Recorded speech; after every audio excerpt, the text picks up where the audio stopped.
बिस्मिल्लाहिर्रहमानिर्रहीम। अस्सलाम वालेकुम दोस्तों, एक हक़ीक़ी किस्सो खणी तव्हांजी ख़िदमत में हाज़िर थियो आहियां। ऐं इंसान वटि जॾहिं पैसो अची वेंदो आहे त उहो सम्झंदो आहे त हीउ पैसो हमेशह मूं वटि रहंदो। इन जे करे उनजी चाल चलन जेका आहे न चेंज थी वेंदी आहे। अगरि को उन वटि मुलाज़िम हूंदो आहे त उन मुलाज़िम जो अहसास बि उनखे न हूंदो आहे। कंहिं दोस्त जो मिट माइट जो ख़्यालु नाहे कंदो ऐं उहो सभिनी खां पाण खे मथे सम्झंदो आहे।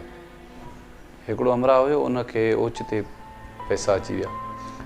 उन हिकिड़ी वॾी ऑफ़िस खोली, कंस्ट्रक्शन कमु या स्टेट एजेंसी, तमामु हिकिड़ी वॾी ऑफ़िस खोली। उन में हिकिड़ो हिन मुलाज़िम रखियो। मुलाज़िम एॾो पढ़ियो लिखियो न हुयो, बहरहाल सुहिणो सेबतो हुयो। उहो मुलाज़िम खे चई छॾींदो हो त 6 बजे मुंहिंजी ऑफ़िस खोल। हे मां कराची जी ॻाल्हि थो कयां। हालांकि कराची में 12 बजे, 12:30 बजे, 1 बजे ताईं ऑफ़िसूं खुलंदियूं आहिनि। त हिन खे 6 बजे चई छॾी, हे 6 बजे अचे वीचारो।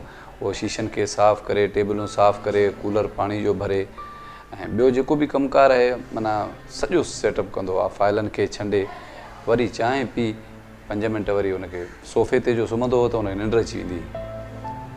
राति जो बि देरि सां ऑफ़िस बंदि कंदा हुआ। इन जे करे उहो सुतो ई पियो हुयो त मथां पंहिंजो मालिक अची वियो। मालिक अची वियो त उन हिनखे दड़को ॾिनो त सोफ़ो सुम्हण जी जॻह आहे, उथ हितां निकिर, न अचु मुंहिंजी ऑफ़िस।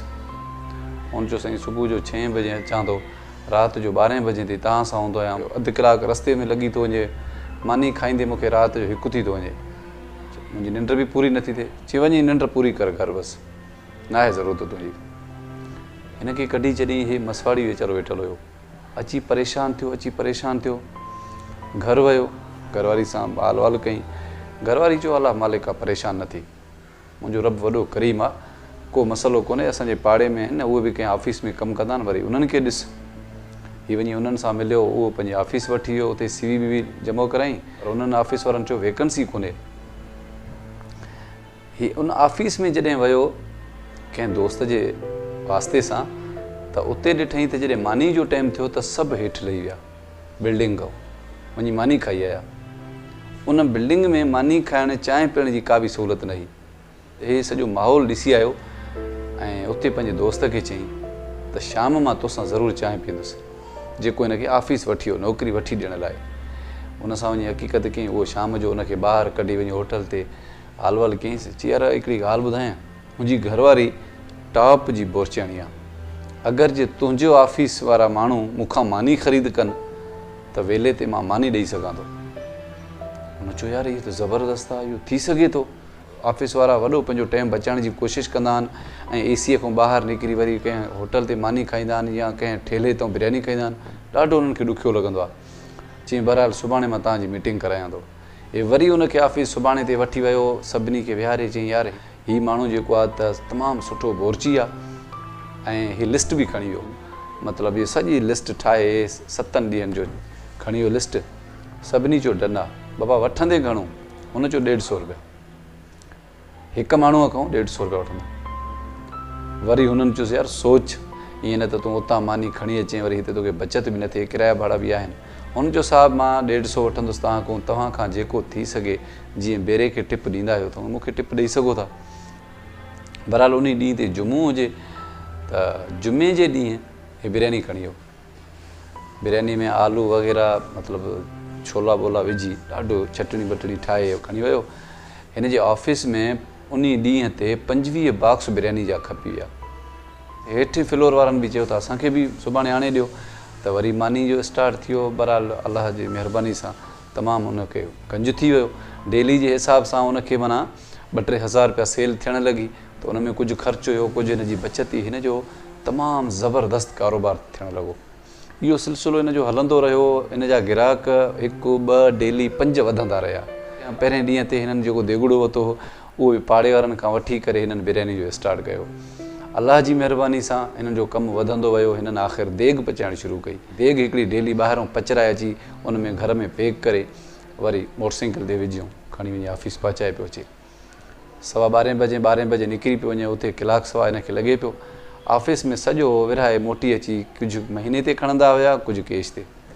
उहो ई जेको अॻु में हिन जो सेठ हुयो, उहो ई बि उन ऑफ़िस में नौकरी करण आया आहियो। हीअ वञी हुन सां चङी तरह मिलियो, साईं तव्हां हिते कीअं?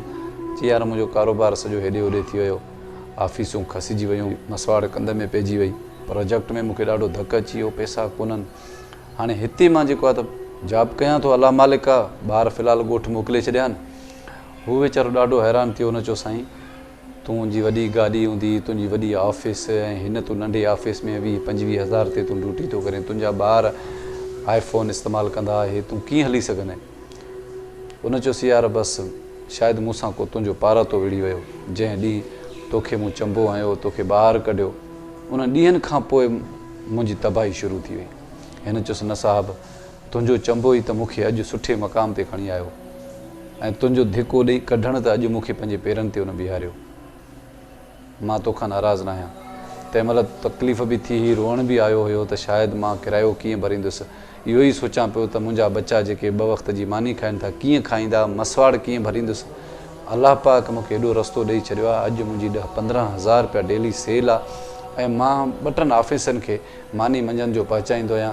हिकिड़ो वॾो दॿो ठाराए छॾियो आहे, उहो गाॾी में ॿधल आहे, बसि बिरयानी जी प्लेट या भाॼियूं कली में पैक करे उहो खणी ईंदो आहियां।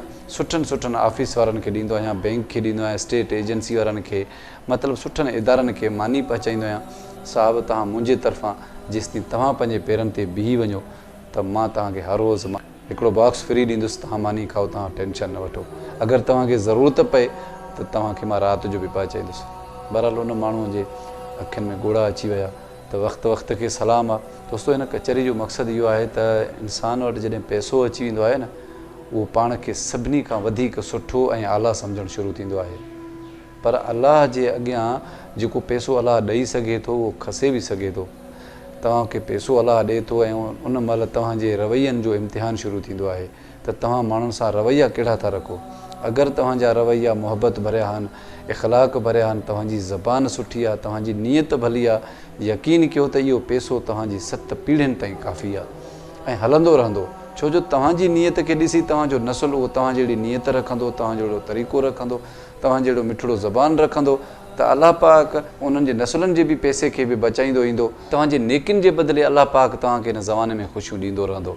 पर जे अगरि तव्हांखे पैसो अची थो वञे, तव्हां उॾणु शुरू था थियो, तव्हां हेठें तबिके खे मोचड़ा था आणो, उन्हनि खे घटि वधि गारियूं था ॾियो, उन्हनि खे बुछड़ो था कयो, उन्हनि खे बुरो भलो था चओ। त हिन वीडियो में जेको मुलाज़िम हुयो, उन मुलाज़िम जे हथां उन जे मुलाज़िम जे घरां मानी ईंदी हुई, उहो उन मालिक खे ओधर ते ॾींदो हुयो। जॾहिं बि अलाह पाक तव्हांखे नवाज़े, तव्हां वटि पैसो अचे त सभ खां पहिरीं पंहिंजी ज़बान दुरुस्त कयो, ज़बान पंहिंजी मिठी रखो ऐं हेठें तबिके सां अगरि उनखे कुझु ॾेई नथा सघो त उनखे घटि वधि न ॻाल्हायो, उन्हनि खे ॾुखायो न, उन्हनि जी दिलि आज़ारी न कयो। ईअं न जो तव्हां उन्हनि जी दिलि आज़ारी कयो हो, तव्हां सां पुछी त न सघंदो, हेठें तबिके जो माण्हू आहे, शायदि उहो पंहिंजे रब खे मथां दाह ॾिए ऐं तव्हां कॾहिं वरी उन जा मोहताज थी वञो। अगरि मुंहिंजो पैगाम पसंदि अचे त पंहिंजे दोस्तनि सां ज़रूरु शेयर कजो। मूंखे कंहिं नए मौज़ू ते ॾींदा इजाज़त। पंहिंजो ख़्यालु रखिजो। अलाह ने